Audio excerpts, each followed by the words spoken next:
Filho e do Espírito Santo. Amém. Vinde, Espírito Santo. Enchei os corações dos vossos fiéis e acendei neles o fogo do vosso amor. Enviai o vosso Espírito, e tudo será criado, e renovareis a face da terra. Oremos. Ó Deus, que instruíste os corações dos vossos fiéis com a luz do Espírito Santo, fazei que apreciemos retamente todas as coisas, segundo o mesmo Espírito, e gozemos sempre da sua consolação. Por Cristo, Senhor nosso. Amém. Nossa Senhora de Pentecostes, Rogai por nós que recorremos a vós. é nosso Pai e protetor. Rogai por nós. Pai, do Filho e do Espírito Santo.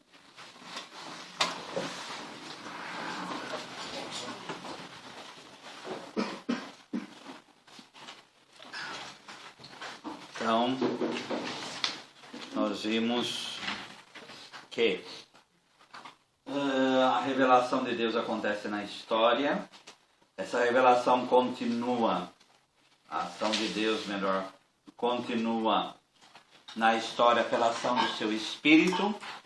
E é palpável essa ação de Deus na história pela atuação da Santa Igreja. Tá? Então é a remissão dos pecados, é a comunhão dos santos que é o cume disso.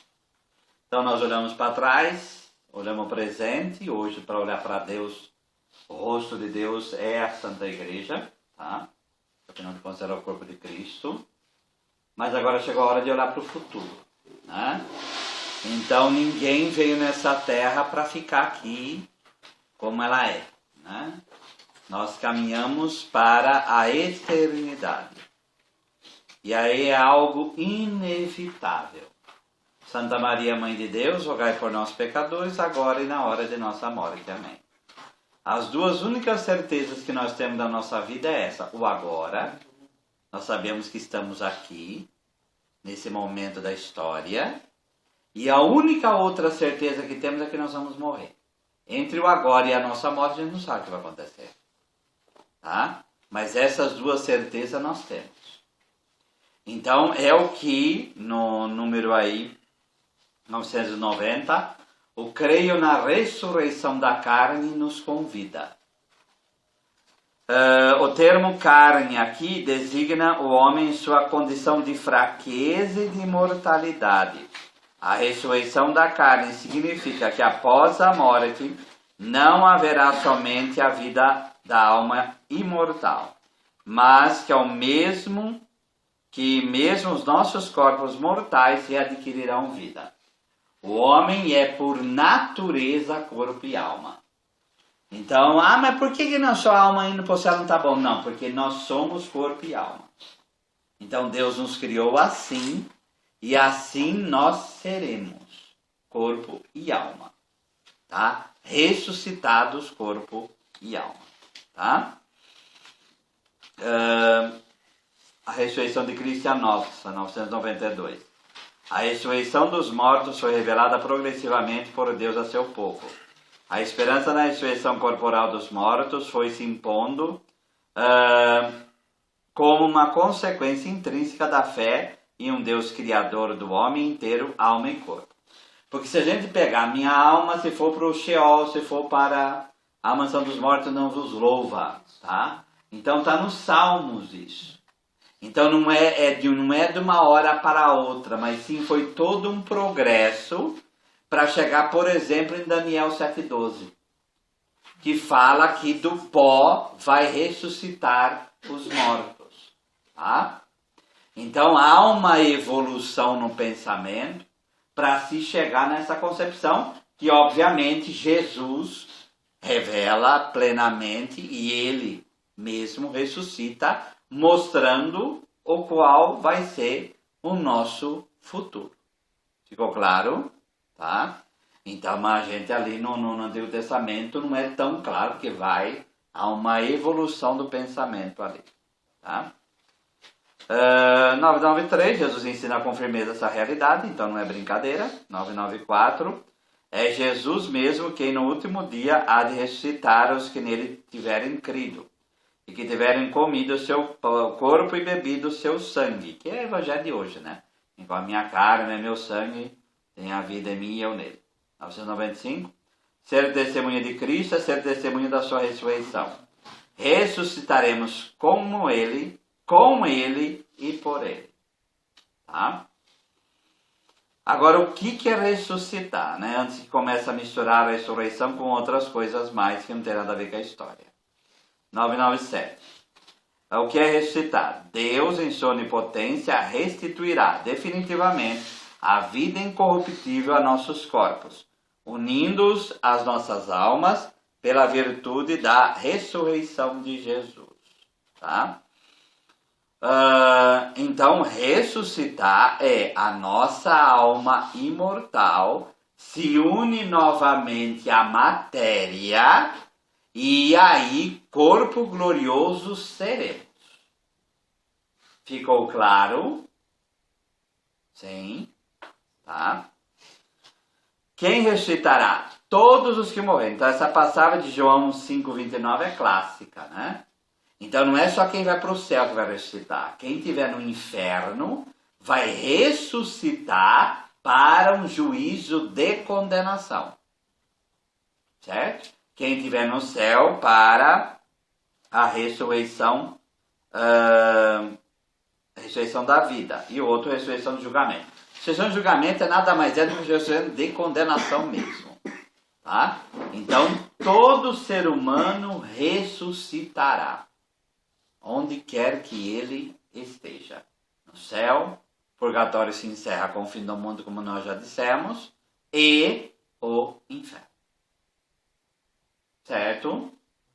Tá? Porque a passagem é clara, gente. A gente tem que ser fiel àquilo que é dito. Tá? De que maneira? Então, da mesma forma, aí no meio aí, todos estarão com o próprio corpo que tem agora. Porém, esse corpo será transfigurado em corpo de glória, em corpo espiritual. Tá?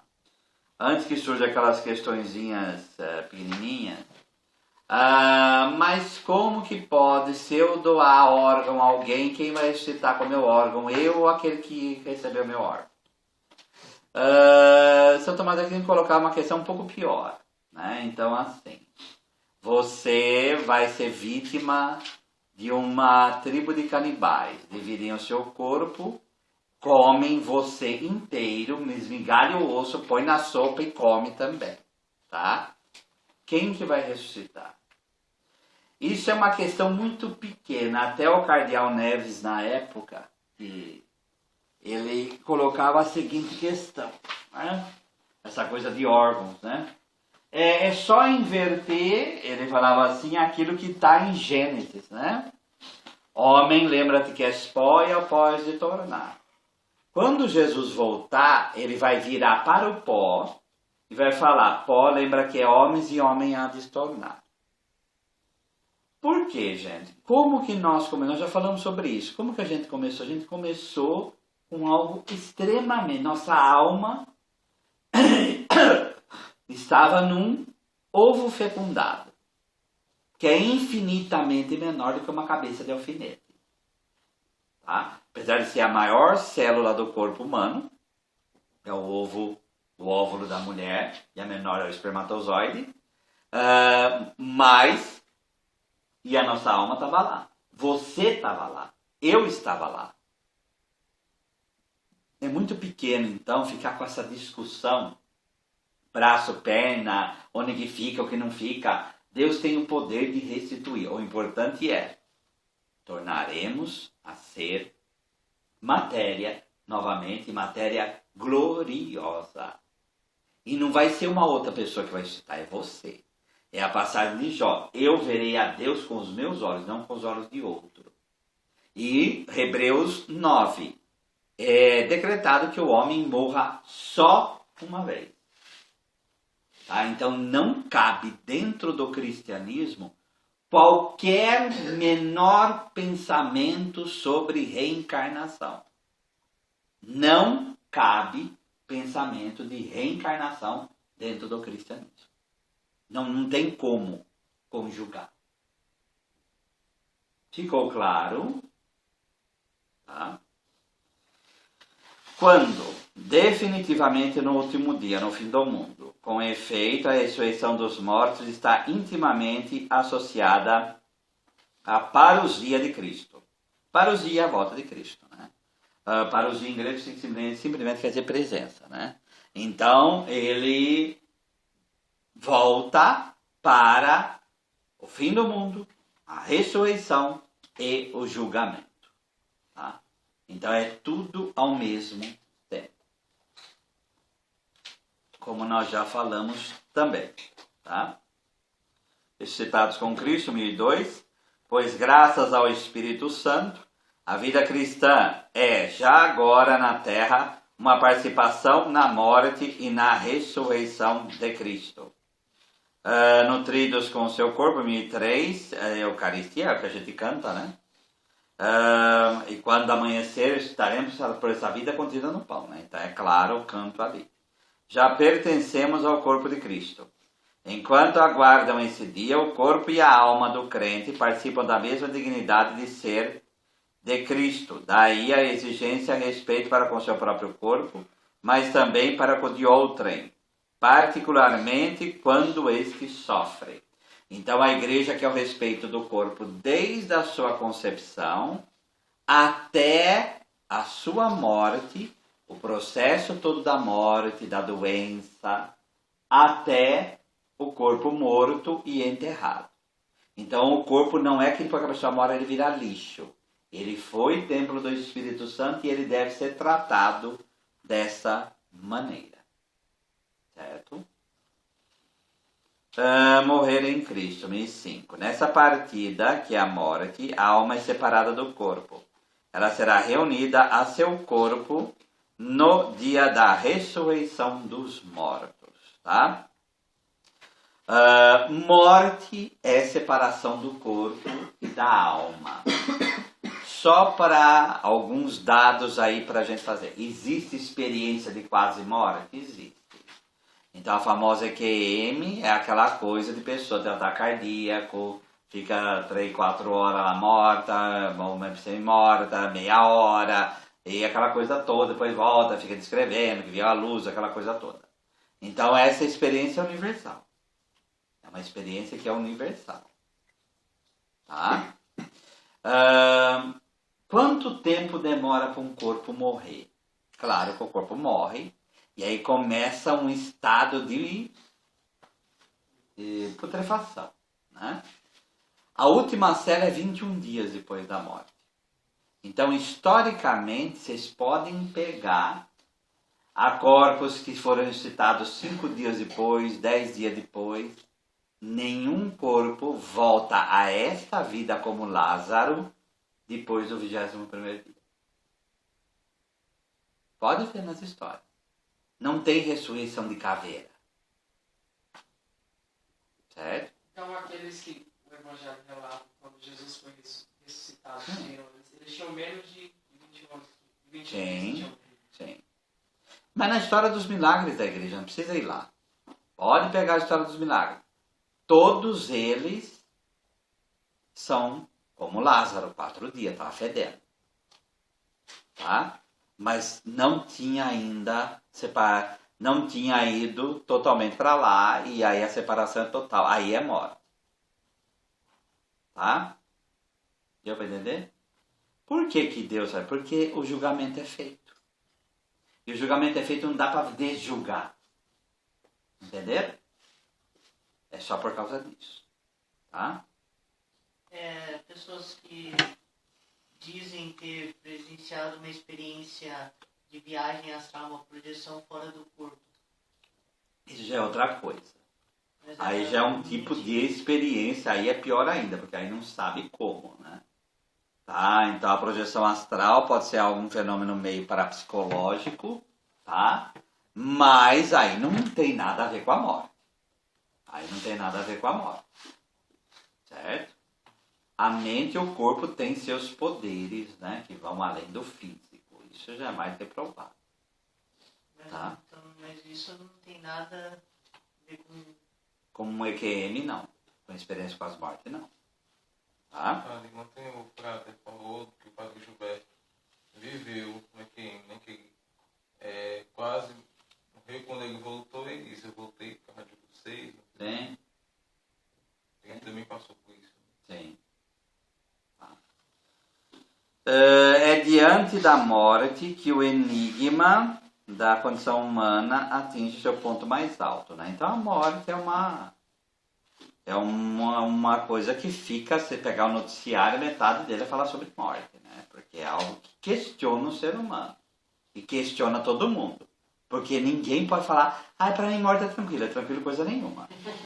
Tá? É tranquilo até você ficar doente, né? Certo? Para ninguém a morte é tranquila. Tá? 1007, a morte é o termo da vida terrestre. Então, outro conteúdo aqui. Morreu, se desliga desta vida terrestre e se vira totalmente para Deus. A morte é consequência do pecado, por causa do pecado do homem, né? A morte é ao mesmo tempo castigo e um remédio, né? Porque que adiantaria comer da árvore da vida, quer dizer, ficar aqui eternamente com o pecado arrastando junto. Seria o próprio inferno, né? Então Deus dá a morte como um remédio contra o pecado, para o homem não absolutizar essa vida aqui, né? E ver que Deus é muito maior que tudo. A morte é transformada por Cristo, a obediência de Jesus transformou a maldição da morte em bênção. Tá? Então aí vira um processo de que nós, quando morremos, não estamos mais sozinhos. Sabemos que Ele foi à nossa frente e Ele cuida de nós. Certo? Tá? O sentido da morte cristã. A novidade essencial da morte cristã está nisso.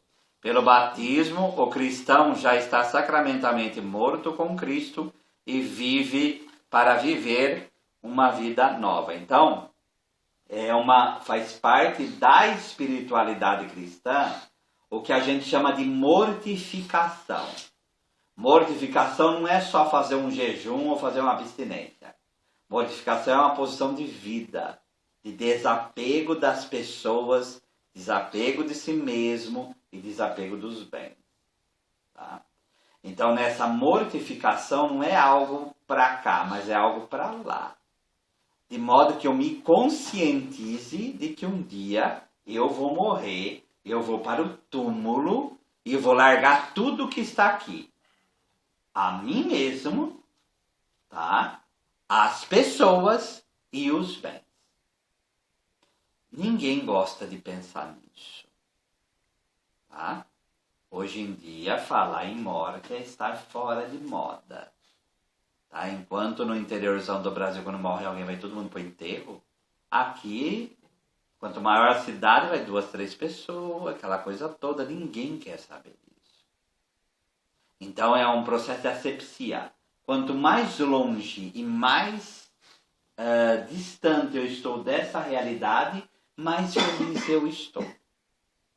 Só que não adianta, porque todo mundo vai morrer. Certo? Então a morte, ela nos questiona e deve fazer parte da nossa meditação. Retiro antigamente era conduzido dessa forma, em torno dos novíssimos, né? Morte, inferno, morte, juízo, inferno e paraíso, né? Então isso daí devia fazer parte da nossa meditação.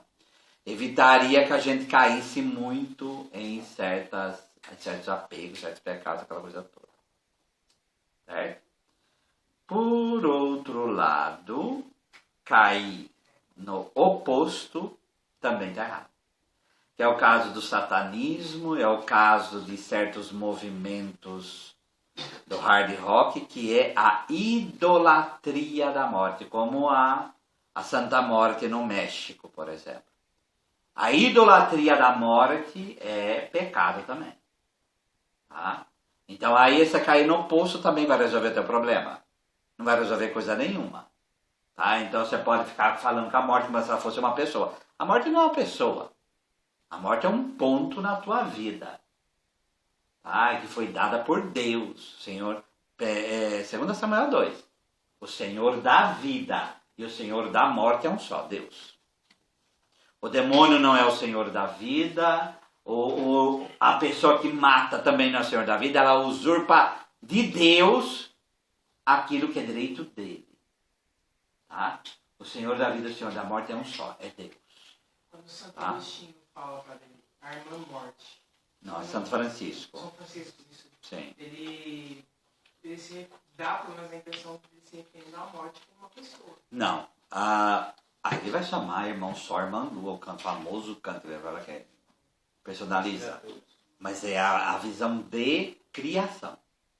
Então ele vai chamando de irmã por quê? Porque tudo foi criado por Deus. Então esse porque ali é uma linguagem poética. Ali não é uma linguagem teológica. Tá? Na morte, 1011, Deus chama o homem a si. Então, na hora da nossa morte, a gente tem essa certeza que quando começa a falir tudo, começa a cair tudo, começa meus pés enrijecer, começa a tremer, começa a morrer, é Deus quem está me chamando. Tá? Essa consciência eu tenho que ter. O Senhor da vida e o Senhor da morte é Ele. Tá? 1013, a morte é o fim da peregrinação terrestre do homem. Do tempo da graça e da misericórdia que Deus lhe oferece para realizar a sua vida terrestre segundo o projeto divino. E para decidir o seu destino último.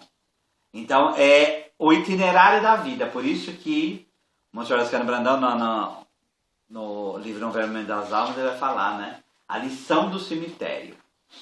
Então, é muito interessante olhar placas no cemitério e saber que todo mundo tem um limite de vida. Então não tem, nasceu em tanto e tem 3 pontinhos depois, não tem. Tá? Não tem, se houvesse, já pensaram nisso? Se houvesse um ser humano, só um nessa vida, que tivesse não morrido.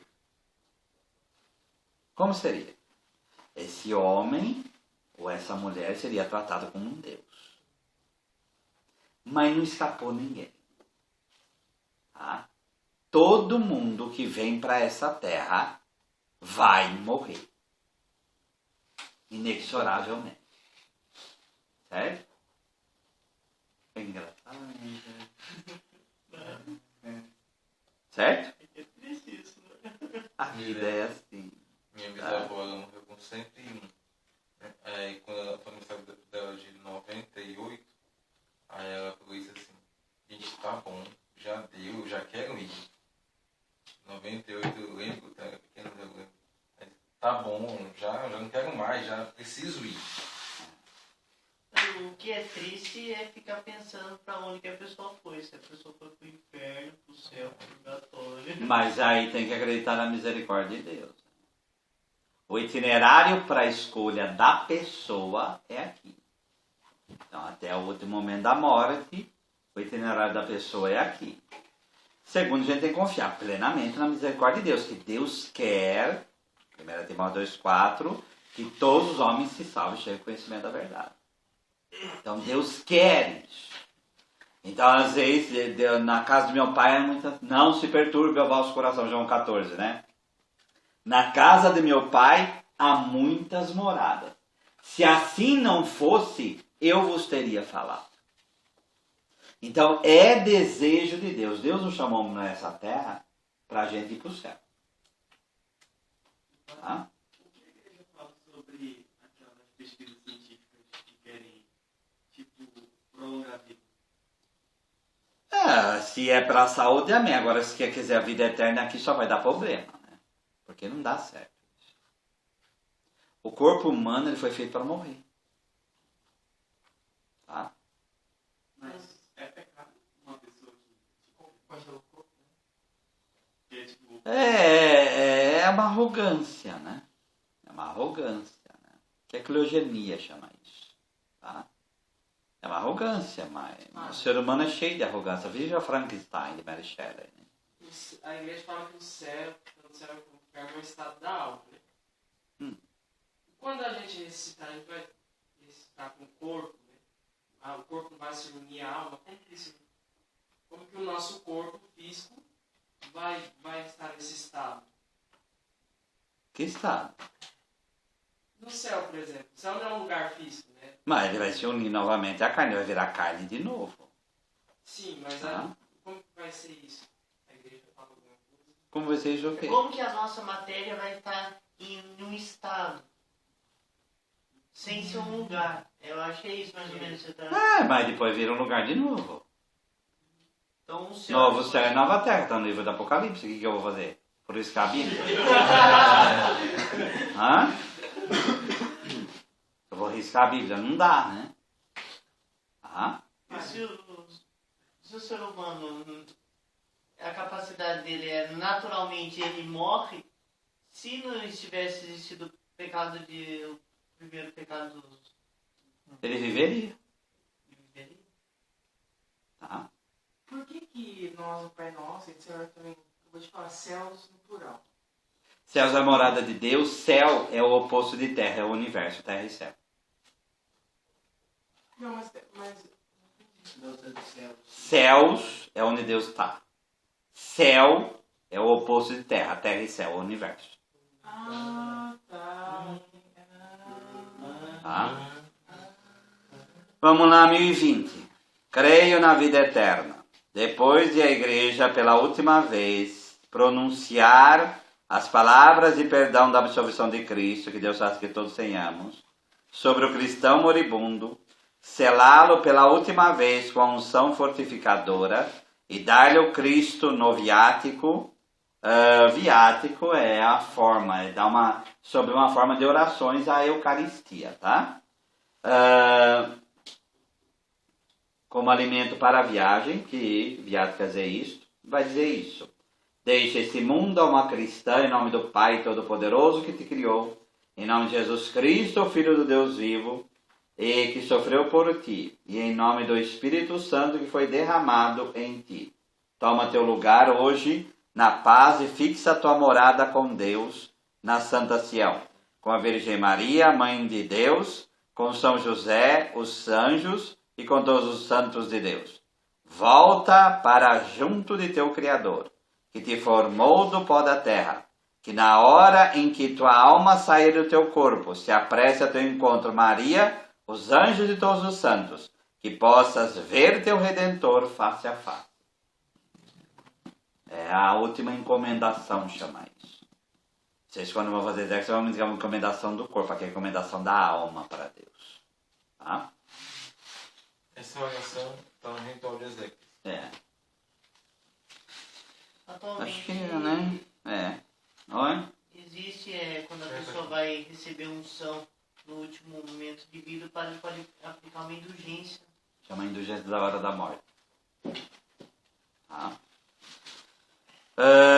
Morrendo, o que acontece? Juízo particular. Imediatamente, quando a alma morre, no 1022, cada alma recebe em sua alma imortal a retribuição eterna a partir do momento da morte, num juízo particular que coloca sua vida em relação à vida de Cristo, seja por meio de uma purificação, seja para entrar de imediato na felicidade no céu, seja para condenar-se de imediato para sempre. Então, quando a gente morre, imediatamente comparecemos diante de Cristo juiz. Certo? E aí, ou nós vamos para o céu, ou vai passar por uma purificação que é o purgatório para chegar no céu, ou vai para o inferno. Deu para entender? Eu lembro um pouco do ensino médio, na parte de história que falava que antigamente os cruzados, quando as pessoas se matavam, né, com enforcada, eles cortavam a cabeça para poder, quando chegar esse tempo, todo mundo vai ver que essa pessoa é uma pessoa que se matou. Isso daí é coisa que o povo... Isso aí não é coisa da igreja, isso. Isso é coisa do povo fazer. Gente que arrancava os mortos para julgar as caveiras. Então, na história o que não faltou é gente louca. Sabe? Mas isso não tem nada a ver com a história. Eles falavam que, meio que faziam isso, dizendo que era meio que a igreja que pedia. E é vilipendiar o corpo isso. Mas é besteira. É besteira. Isso é coisa de gente na cabeça. Onde está isso na escritura? Não tem isso. Não tem isso. Porque o que decide a vida da pessoa são as decisões e os atos que ela fez. E não quem corta a cabeça, quem não corta a cabeça. Vai saber porque a pessoa se enforcou. Vai saber porque a pessoa se matou. Sabe? Então isso não condiz, né? Deu para entender o que é juízo particular? Tá? Então é logo imediato após a morte. 1023, os que morrem na graça e na amizade de Deus e que estão totalmente purificados, vivem para sempre com Cristo. São para sempre semelhantes a Deus, porque veem tal como Ele é, face a face. Então, isso que foi perguntado. Se a pessoa recebe a indulgência da hora da morte, recebe o viático, recebe a unção dos enfermos, recebe tudo e morre, não há problema nenhum dela ir direto para o céu. Então essa coisa, o purgatório é necessário para todo mundo, mas quem recebeu isso está no céu. Está no céu. Tá? Então aí é realmente confiar verdadeiramente na misericórdia de Deus. Até se for a mesma pessoa que chegou a morrer e for um tremendo assassino, sei lá, ele também alcança. Se arrependeu, vai para o céu. Se arrependeu, vai para o céu. Tá? Do mesmo modo, a gente fez o bem, mas na morte faz o mal, você vai para o inferno. Tá? A vida é assim. Quem perseverar até o fim será salvo. Oi? Faz o bem, no final arrepende. É difícil. Quem morre em pecado grave, sim, tá? Nós vamos ver. Vai para o inferno. Mas é pecado mortal. Não confunda pecado grave com pecado mortal, é diferente. Tá? Vamos lá. 1024, essa vida perfeita com a Santíssima Trindade, essa comunhão de vida e de amor com ela, com a Virgem Maria, os anjos e todos os bem-aventurados, é denominada céu. Então, isso é o que caracteriza verdadeiramente o céu, a comunhão plena com Deus e com os santos. Tá? Esse sim é verdadeiramente o céu. Então, ficar se preocupando onde vai ser isso, como vai ser isso, é o de menos. Tá? O mais importante é saber que a gente vai estar em Deus. Tá? 1026, pela sua morte e ressurreição, Jesus Cristo nos abriu o céu, tá? E nos convoca para lá. 1028, essa contemplação de Deus em sua glória celeste.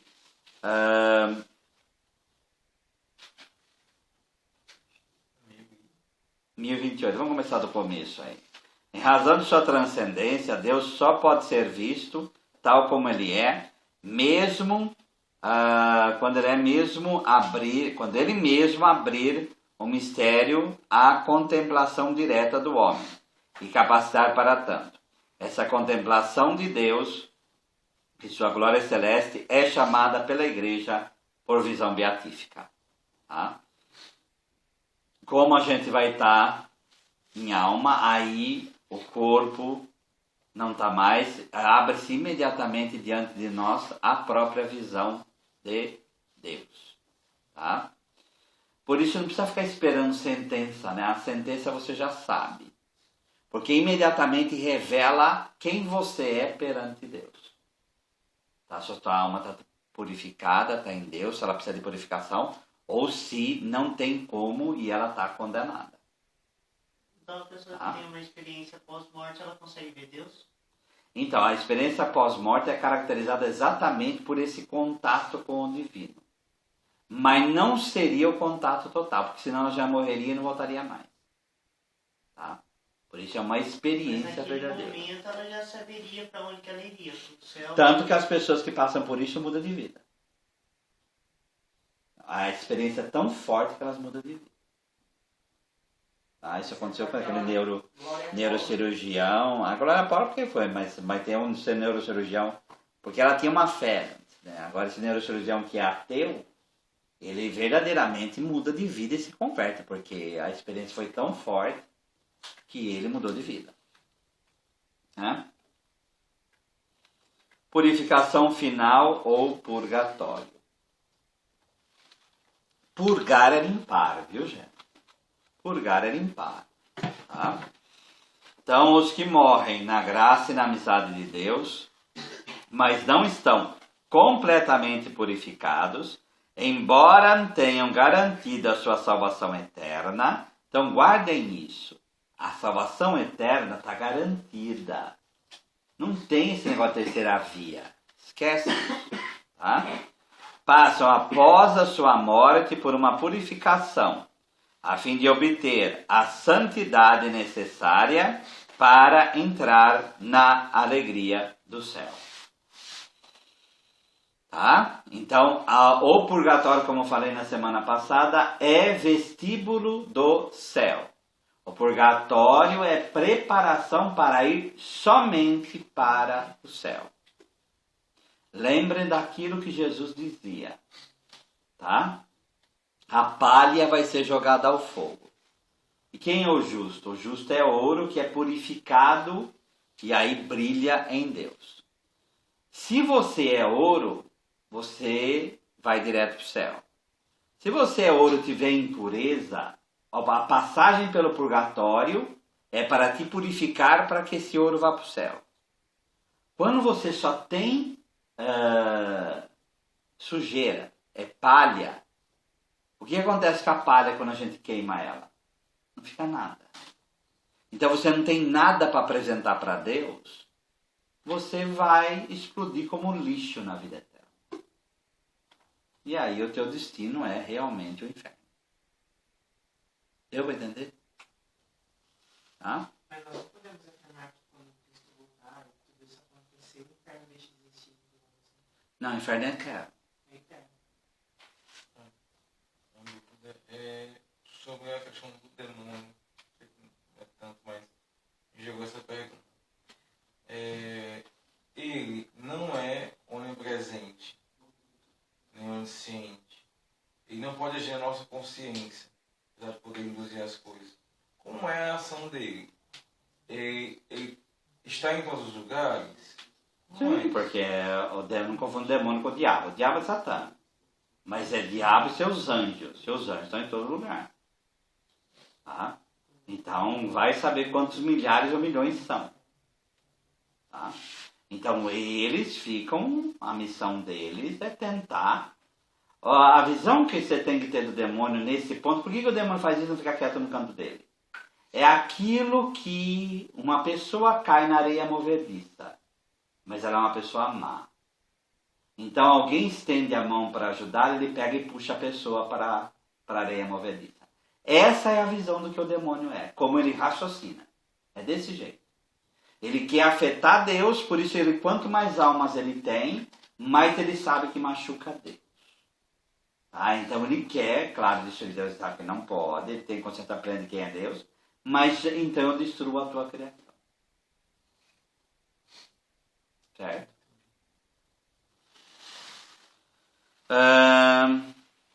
A igreja denomina purgatório essa purificação final dos eleitos, que é completamente distinta do castigo dos condenados. Não misturar uma coisa com a outra. 1031, na letra pequena, no que concerne a certas faltas leves, deve-se crer que existe antes do juízo um fogo purificador, segundo o qual se afirma aquele que é a verdade, dizendo que se alguém tiver pronunciado uma blasfêmia contra o Espírito Santo, não será perdoado, nem no presente século, nem no século futuro. O que quer dizer isso? Quer dizer que há perdão aqui, século presente, mundo presente, e há perdão no século futuro. Século aí não é tempo, é mundo. Existe perdão no mundo futuro. Tá? Então essa passagem da Escritura e outras também, é aí que a igreja lê da existência do purgatório. Tá? Dessa afirmação podemos deduzir que certas faltas podem ser perdoadas no século presente e ao passo que outras no século futuro. 1032 no meio. Desde os primeiros tempos, a igreja honrou a memória dos defuntos e ofereceu sufrágio em seu favor, em especial o sacrifício eucarístico, a fim de que, purificados, eles possam chegar à visão beatífica de Deus. Isso está nessa passagem de 2 Macabeus 12:46. Os soldados morreram em campo de batalha e morreram defendendo Israel. Só que Judas pensa, mas por que eles morreram em batalha? E aí foram ver que eles tinham ídolos no meio das roupas. Então a dubiedade do processo é essa. Eles estavam lutando por Deus, mas tinham pecado também por idolatria. Então o que Judas faz? Manda fazer sacrifícios por eles no templo de Jerusalém, para que eles pudessem chegar até Deus. Tá? O que ele está falando? A bondade deles é maior do que o pecado que eles fizeram. Mas o pecado precisa ser expiado. Certo? Ficou claro? Tá? 1033, o inferno. Não podemos estar unidos a Deus se não fizermos livremente a opção de amá-lo. Mas não podemos amar a Deus se pecamos gravemente contra Ele, contra o nosso próximo e contra nós mesmos. Quase no final aí, morrer em estado de pecado mortal, sem ter se arrependido dele e sem acolher o amor misericordioso de Deus, significa ficar separado do Pai, do Todo-Poderoso, para sempre, por nossa própria opção livre. E é esse estado de autoexclusão definitiva da comunhão com Deus e com os bem-aventurados que se designa na palavra inferno. Tá? A própria palavra inferno quer dizer ínferos, aquele que está embaixo por causa da experiência de ver, de vulcão, aquela coisa toda. Né? Mas o inferno vai pro diabo. Vai pro diabo. Diabo e seus anjos. Fica com ele. Mateus 25. Tá? Foi preparado para o diabo e seus anjos. O inferno não foi preparado para o ser humano. Tá? Mas o ser humano que opta por não Deus, ele vai para lá. Para ir. Então a gente, até pelo modo como está escrito aqui, é incorreto a gente dizer que Deus condenou a pessoa ao inferno, porque o inferno é uma opção da pessoa. Então, por isso que é importante essa expressão que está aí, auto-exclusão. Exatamente. É a pessoa que auto se exclui. Ela decide não querer Deus. Exatamente. E o pecado é mortal. O que é pecado mortal? Depois lá na frente a gente vai ver. Pecado mortal. Pecado grave, que é aquele que vai de chofre de frente contra os mandamentos, feito com plena consciência e com plena liberdade, e aí ele se torna mortal. E esse condena a alma ao inferno. Obviamente ela não se arrepende disso. Deu para entender? Grave é o quê? Pecado grave, que depende do mandamento. Cada mandamento tem a sua gravidade específica. Pecado grave é aquele que realmente machuca aquilo que é essencial a cada mandamento. Então nós vamos ver, depende do mandamento, né? Roubar uma bala não é a mesma coisa que roubar por corrupção 5 bilhões da Petrobras, por exemplo. Né? Mentira, de acordo com a consequência do que é da verdade que é contradita. Tá? Então cada mandamento tem que ser visto em si. Certo? Você ter um mau pensamento na área da castidade não é a mesma coisa que você estuprar alguém. A distância de um pecado aí é enorme. Tá? Então tudo isso é levado em conta. Agora, a contrição perfeita é o que? Eu me arrepender plenamente dos meus pecados. E isso leva ao céu. Mais do que, muitas vezes, a confissão. Claro que é ótimo confessar antes de morrer. Eu estou falando que ele não é confessar. Mas o que é o pressuposto aí é o arrependimento. Isso sim é importante. Deu para entender? Uma pessoa excomungada. Então, se há arrependimento, ela pode verdadeiramente se voltar para Deus. Tá?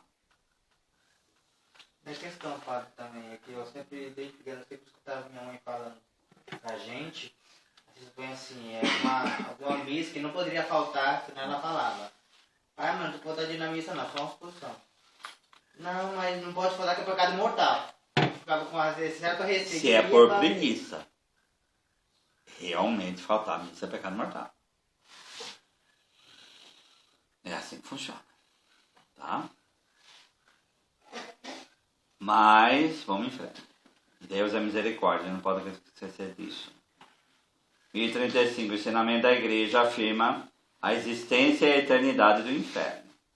As almas dos que morrem em estado de pecado mortal descem imediatamente após a morte aos infernos, onde sofrem as penas do inferno, o fogo eterno.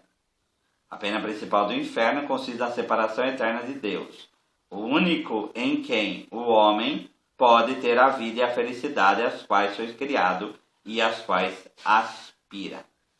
Tá? O inferno aí é um chamado à responsabilidade, né? Um apelo insistente à conversão. Tá? Então, essa é a eternidade. Agora, mas como que pode? Você pega só uma vez. Gente, é Deus quem vai julgar. Então, a gente não tem a capacidade de falar fulano foi para o inferno porque ele não foi na missa. A coisa é um pouquinho mais complexa do que isso. Bem mais complexa. Tá? Então, a gente tem que saber que Deus quer que todos sejam salvos, né? Agora, isso não pode falar, então o inferno está vazio, como certos teólogos falam, não. Tá? Então, há pessoas que optaram livremente pelo mal. A gente não pode condenar, mas a gente sabe que a liberdade para o mal existe. E está aí à disposição de quem quer fazer. Deu para entender?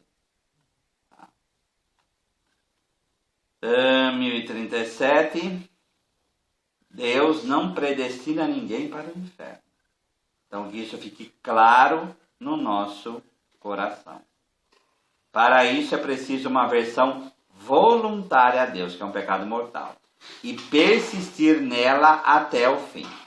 Na liturgia eucarística e nas orações cotidianas de seus fiéis, a igreja implora a misericórdia de Deus, que quer que ninguém se perca, mas que todos venham a converter-se. Por isso que a gente reza pela conversão dos pecadores. Tá? Por isso que lá em Fátima, ó meu Jesus, perdoai-nos e livrai-nos do fogo do inferno. Ali não está falando de alma do purgatório, por favor. Ali está falando dos pecadores. E a gente reza ali para que eles se convertam. Tá? Esse é o objetivo. Muito bem. Alguma questão? 1038. A ressurreição de todos os mortos, dos justos e dos injustos, antecederá o juízo final. E será a hora em que todos que repousam no sepulcro ouvirão a sua voz e sairão. Se tiverem feito bem, ressurreição da vida, se tiverem mal, para a ressurreição de julgamento. 1039 é diante de Cristo, que é a verdade, e será definitivamente desvendada a verdade sobre a relação de cada homem com Deus. Aí vem aquela pergunta, né? Mas para que um juízo final se tem já aconteceu já o juízo particular, tá? Porque a justiça de Deus ela é transparente. Então tem a escatologia da pessoa e a escatologia do mundo. Então o mundo inteiro, cada um vai ver o destino da outra pessoa. Tá? Tudo vai ficar descortinado para as outras pessoas.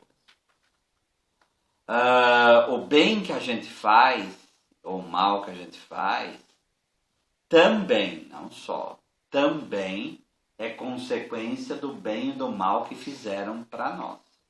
Na educação, no processo todo.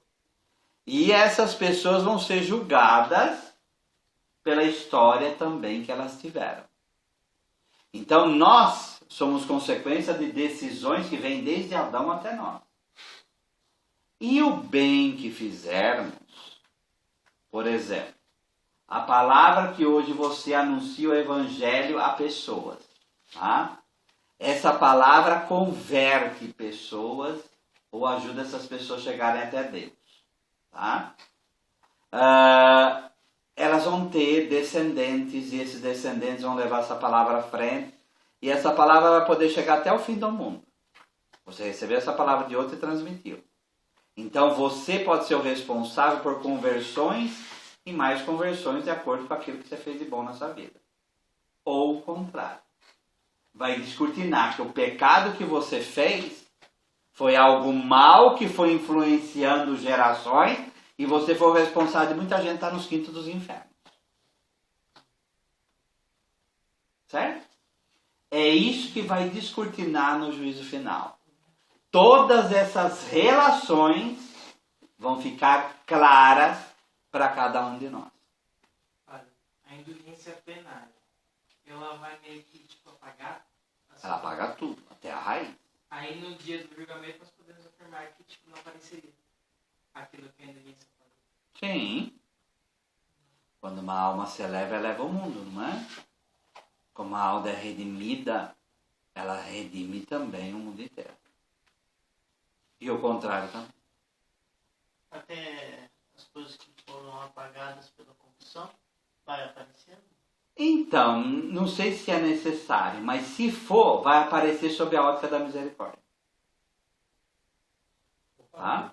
Quando o Evangelho fala dos 7 demônios, não é algo feio falar que Maria Madalena tinha 7 demônios? Não é santa, o que tem que falar que ela tinha 7 demônios? Mas é para mostrar a misericórdia de Deus. Os nossos pecados mostrados é nessa ótica da misericórdia. Tá? Padre, hoje eu estou também na Alexson, em 1 Pedro, ele fala assim, o amor cobre uma multidão de pecados. Sim, graças a Deus. Aí eu queria entender, eu não consegui entender. Por que não? Ele começa assim, acima de tudo, cultivar com toda a dor o amor mútuo, porque o amor cobre uma multidão de pecados. Como assim? O amor apaga uma multidão de pecados. Quando a gente fala de contrição perfeita, o que é contrição? Não sabe o que é contrição, quer ver? O que é contrição? Arrependimento total, sério. Coração. Qual a diferença de contrição e atrição? Atrição é você ter o medo do inferno. E contrição? Contrição é a dor de ter magoado Deus. É dor por não ter correspondido ao seu amor. Então, na medida que você ama, é como se essa obra de amor fosse lavando, como a contrição, os teus pecados. Então, esse é o amor de Deus por nós. Não, é o amor de Deus em nós. Em nós. Porque você epifaniza, manifesta aquilo que é o amor de Deus em você. Tá? Ô padre, assim, só um pensamento aqui.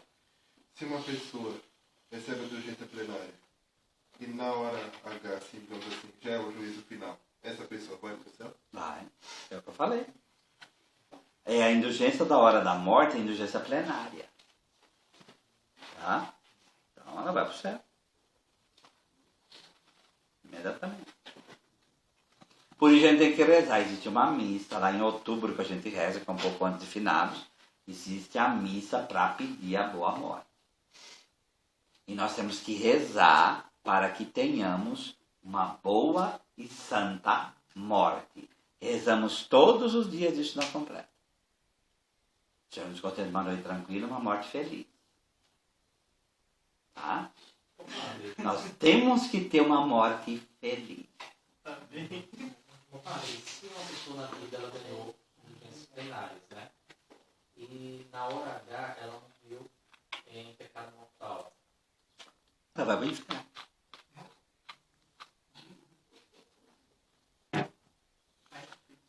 Mas gente, é como diz Nossa Senhora Medjugorje, né? Conversão é milagre, por isso é óbvio. É muito mais difícil a pessoa, claro que todo mundo tem condição de blasfemar, por exemplo. Então basta ver um pouquinho de dor, a gente já estrila, né? Até o Papa falou, não, eu sou muito medricas, né? Quer dizer, eu tenho medo dessa coisa do processo da morte. Todos nós temos que ter. Vai saber o sofrimento que vem, o quanto a gente vai aguentar. Claro que Deus não dá tentação acima das suas, mas a gente tem medo, a gente mesmo. O espírito está pronto, mas a carne é fraca. Tá? Por isso, nossa oração e nossa indulgência plenária hoje é penhor para o futuro.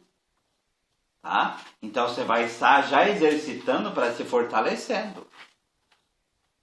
É melhor isso do que cair toda hora em pecado e pensar que você vai se arrepender de uma hora para outra, né? Por isso que o Padre Perdão botou no nosso dia tantas coisas com indulgência. É. Tá? Ele tinha medo de morrer até os 60 anos. Então é um processo que a gente tem que trabalhar interiormente. O Padre Gilberto tinha medo de morrer? Até os 60 anos, depois ele foi tirando. Tá? Ele fala isso. Né? Muito bem. 1039. É diante de Cristo que é a verdade que se definitivamente desvenda a verdade sobre a relação de cada homem então com Deus. 1040. O juízo final acontecerá por ocasião da volta gloriosa de Cristo. Só o Pai conhece a hora e o dia do juízo. Só Ele decide o seu advento. Então, aquilo que nós já falamos. Nada de separar o juízo final da volta de Cristo. Tá? Tudo é concomitante. Volta de Cristo, juízo final, ressurreição e juízo final. Padre, agora só um parênteses aí. Isso é muito claro na minha cabeça, está escrito aqui no catecismo, mas por que tem tanto padre que afirma que não tem segunda vinda de Cristo? Que o julgamento morreu, acabou. Não tem outra palavra, meu querido, chama ignorância. Mas tem, né? Porque Tá eu mesmo já cheio. cansei de encontrar todos os Teólogos que passaram pela minha vida até afirmar, professores me afirmar, o inferno não existe. E se o inferno existir, ele está vazio. Meu professor de teologia do antigo seminário falava que o inferno era a morte do espírito. Não, tá certo, é a morte do espírito, porque Não, mas ele falava no sentido que o espírito ia morrer, ia acabar, não ia desaparecer. Ia desaparecer. Porque é o conceito, morte não é desaparecimento, morte é transformação. Tá? Então você é transformado. Agora depende aí do que se apresenta para Deus para ser transformado. Tá? Então é o que está no prefácio primeiro dos defuntos. Né?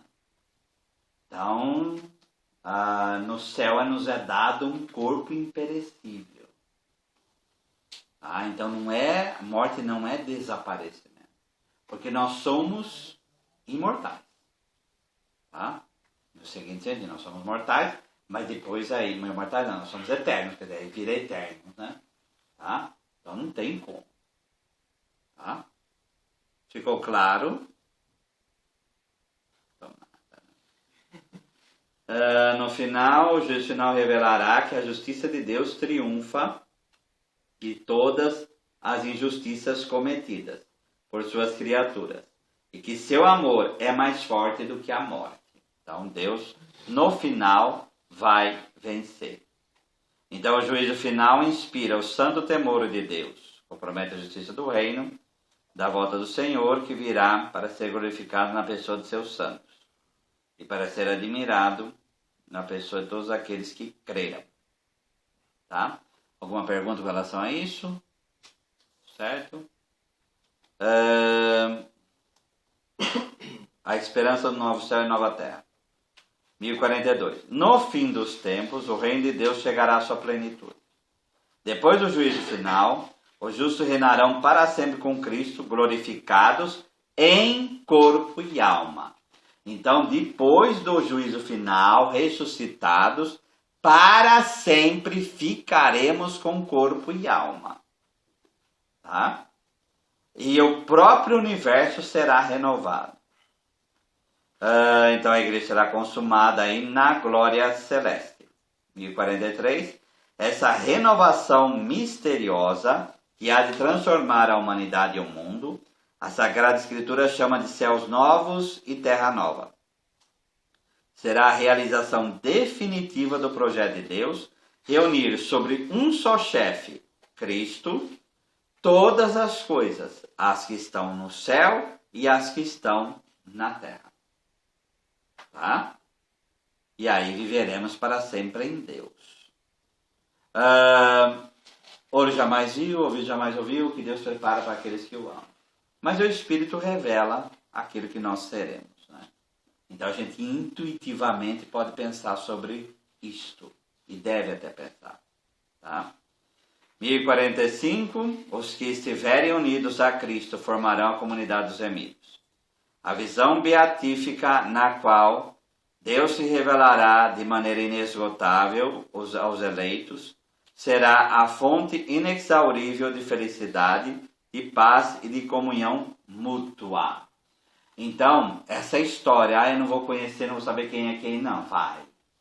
A comunhão vai ser mútua, vai ser plena, não só com Deus, mas com as outras pessoas também. Tá? De Adão até o último ser humano. Porque vai chegar um limite, o último ser humano. Tá?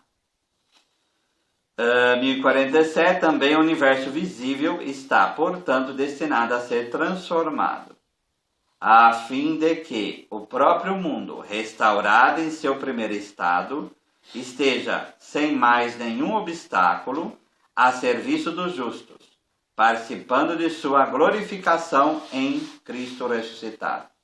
Ignoramos o tempo da consumação da terra e da humanidade e desconhecemos a maneira da transformação do universo. Então, como vai ser isso? A Sagrada Escritura fala de estrela caindo, de sol caindo, tudo sendo destruído. Mas é uma linguagem para falar o quê? Tudo será transformado. Como? Não adianta ficar planejando. Tá?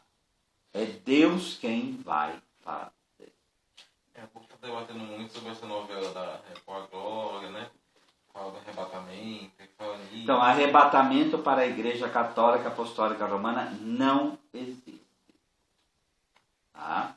Milenarismo, Cristo vai ficar um milênio aqui, não existe. Tá? Escatologia realizada, aquela coisa que também não existe. Então, o processo é esse aqui. O processo é esse aqui.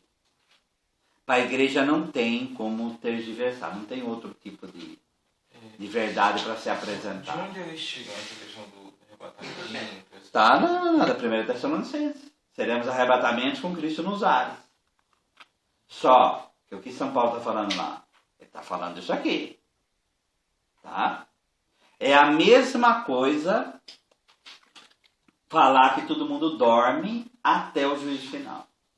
Para os evangelhos não há purgatório. Tá? Então o que acontece? Você morre e fica dormindo. Tá?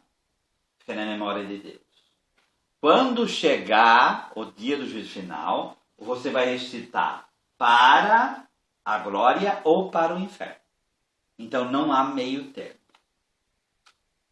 Tá? Então, claro que até protestante também há certas correntes que não querem isso daí. Porque na Bíblia está cheio de alma que está viva, gente. Que vai fazer o quê? Sabe? Então é estranho afirmar esse sono. Tá? Porque é claro que na primeira Tessalonicenses vai falar também os que adormeceram. Mas é óbvio que a linguagem é para falar que dormiram, morreram, né? Mas por que fala adormeceram? Porque para não falar que a morte é o fim. Então, que a morte seria esse sono em Deus, tá? Mas que um dia vão acordar novamente. Essa é a verdade. A mente formar, se pensa outra coisa, aí tem que renunciar.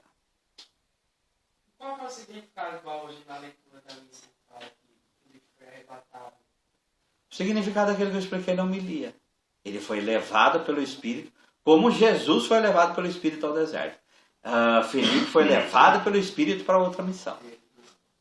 Então ele não foi arrebatado. Não, porque pelo que ele escreve mesmo, porque fala que a moça lá não viu mais ele. Ele escreve, Não vou ele pensar, parece não que é ele moço, é sumiu um homem, no um lugar, eunuco. Segundo, é isso que quer dizer. O missionário fez sua missão, ele vai para outra missão. Nada de apego. Tá? Eu acho que deixei bem claro isso na homilia. Tá? 1049, contudo, a expectativa de uma terra nova longe de atenuar, deve impulsionar em vós a solicitude pelo aprimoramento dessa terra. Como vai dizer São Paulo, quem não trabalha não deve comer, né? Nela cresce o corpo da nova família humana que está e já pode apresentar algum esboço do novo século. Então nós plantamos aqui o que vamos colher na eternidade. A coisa é simples assim. Então não é porque eu vou morrer e vou para o céu, então não vou fazer nada, mas pelo contrário. Tá? É aquilo que a gente ouviu até no filme da Teresa, aquela velhinha falando, eu quero ter méritos, né? Então os santos tinham sede de viver e de trabalhar por Deus, para quê? Para construir o céu lá. Tá? E uma das agendas da gente vir para a vida religiosa é essa. Tá? Que seria um lugar em que a gente seja cada vez mais aprimorado para chegar ao céu. Tá? Alguma pergunta?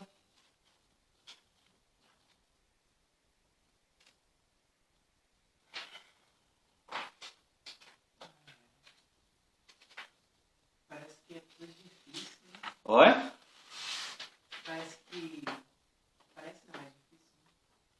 Mas é por graça que vós sois salvos. Parece que vai dar tudo errado.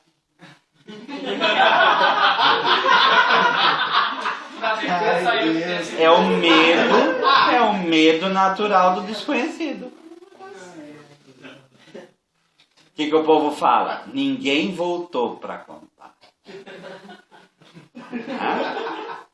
Então, como está em Lucas 16, nós temos a lei e os profetas. Escutem. É assim que Abraão fala quando o rico pede para Lázaro voltar. Não tem o que fazer. A gente já tem um manual para seguir em frente. Tá? E o manual para seguir em frente é a lei e os profetas. E aí tem que confiar em Deus. Tá? E construir a própria morte em Deus. A gente tem que rezar. Tá? Ficou claro? 1062. Em hebraico a palavra amém está ligada à mesma raiz da palavra crer, que está também ligada à palavra verdade. Essa raiz exprime a solidez, a confiabilidade, a fidelidade. Assim compreendemos porque o amém pode ser dito na fidelidade de Deus para conosco e na confiança nele. Tá? A emuná, o aman, que é o verbo, o homem, que é essa coisa da verdade. Então, crer e verdade é a mesma raiz de amém. Então, eu afirmar que amém, eu estou falando o quê? É isto mesmo, essa é a verdade, e em cima dela eu quero permanecer. Tá? É isso que a gente está dizendo. Tá? 1064, amém. No final do credo, crer é dizer amém, as palavras e as promessas do mandamento de Deus. É confiar totalmente naquele que é o amém. Cristo é o nosso amém, né? Está em São Paulo isso. De infinito amor e de fidelidade perfeita.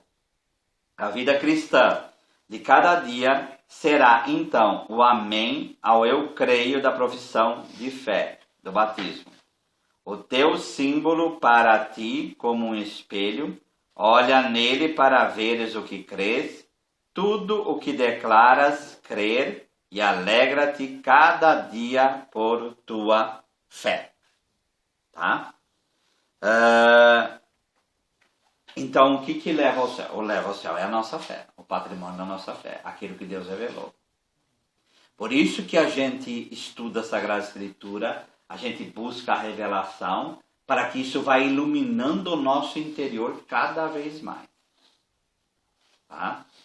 Os milagres que Deus deixou é para mostrar, primeiro pelos corpos incorruptos, depois pelos milagres de cura e, finalmente, pelos milagres eucarísticos, para mostrar o quê? Eu estou vivo, atuo E aquilo que foi revelado, é isso que vocês devem crer. Tá? Então nós não cremos na Sagrada Escritura e na revelação da tradição, porque vamos fazer força, porque é a única coisa que a gente tem. Não. Deus mostrou que isso é a verdade. Deus mostra que isso é a verdade. Então por isso que nós cremos. E doamos nossa vida para isso. Tá? Então não é uma fé, não é algo cego. Eu creio porque eu tenho que crer alguma coisa. Não. Deus mostrou para nós que a gente deve crer nisso. E os santos estão aí para provar isso. Eles foram fiéis até o fim. E aí a frase de Teresa, né? Morro como filha da igreja. Então nós também devemos morrer assim. Alguma dúvida? Ô padre, como o Senhor fala assim na Bíblia que o sol perderá a luz, como o sol é uma estrela, é possivelmente falar que ela pode explodir? Sim, cientificamente, 5 bilhões de anos o Sol vai desaparecer. Isso já é provado. Já. Daqui 5 bilhões de anos o Sol vai desaparecer.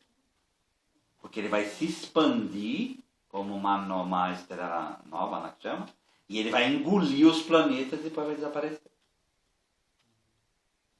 Tá? Daí, o juízo final. Deus não depende de Sol desaparecer para fazer o juízo final. Não, meu querido. Tá? E não adianta esperar o juízo final, você vai morrer antes. Diz você. Então, tomara, né? Que bom. Tá? É melhor que morra antes, porque qualquer coisa tem um purgatório, né? Exato. Tudo é esperança, né? É por isso que uma das características do final do mundo é a divisão plena entre mal e bom. No dia do fim do mundo não vai existir morno, não vai existir meio. Vai ter os totalmente bons e os totalmente ruins. Tá? Nem todos morreremos, mas todos seremos transformados. É a frase de Paulo. Tá? Quem estiver no dia do juízo vai ser transformado imediatamente quando Cristo aparecer. O corpo físico se tornará corpo glorioso em um piscar de olhos. Como diz também a Sagrada Escritura. Tá? Então vai ser uma morte imediata. Tá? E aí já comparece perante o juízo. Ficou claro? Tá? O que foi, gente? Nunca ouviu falar disso? Não, é. Ah. Enfim, vamos orar por uma santa morte, né? Isso. Tá? Amém. Vamos parar por aqui. Porque não quero entrar em liturgia, não.